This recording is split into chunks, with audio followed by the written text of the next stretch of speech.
кеше жапырақ тастай бергеннен кейін аштым тамырын. Сөйтсем залив су көп құйылған сияқты. Тамырым бәрі босап кетіпті, мынандай болып тастадым.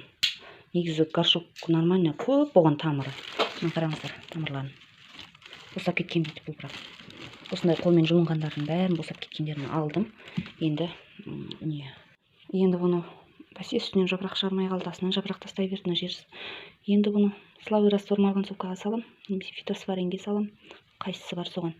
Жарты сағатқа сосын тамырын кептірем, жарты сағатқа сосын кішірек горшокқа егемін, тілаж жоқ.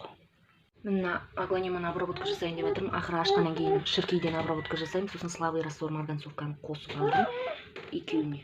Енді жақсылап шаршып, қалған суын осы ыдысқа құйып қойып, салқын жауып қоямын. 1 сағаттай тұрады әбден. Мен енді қазір бұл аглониманы былай жасайын деп отырмын. Мынау бөлінген тамыры мен аглониманы бөліп тастаймын, ал мына екеуі қалады.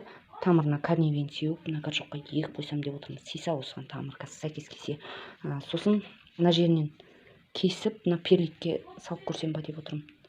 Топыраққа мұқпен бас жағын кесіп алдым. Енді осыны угіл жағып қойдым. Енді карнивинге батырып, перлитке егіп қоятын болам. Ал мынау тамырымен кесіп алдым. Бұны да карнивинге батырып, стаканчикке егетін болам. Ал бұны карнивинді әбден сеуіп, барып, мынау прозрачный горшокқа сыйдыратын. Перлитке салдым. Қанша су құятынын білмедім, әйтеуір дымқылдадым да, суын қайттан төгіп тастадым. Мына пенопласт тіреп қойдым, ары бері качать етілмесін деп. Енді паникке салам. В общем, ішке бөліндім. Мына карнивинді пайдаландым. Тамырына сеуіп аямай. Мынандай черенок болды. Перлитке салынды. Мына пенопласт ары бері қимылданмасын деп түркеп қойдым. Салафанға салып қоямын, паник жасап.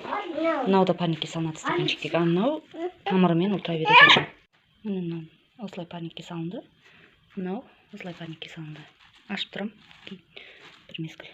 Перлитте. Мынау жаңағы тиравита, перлит, мох, кәрі араласқан, торф араласқан топырақта тұр.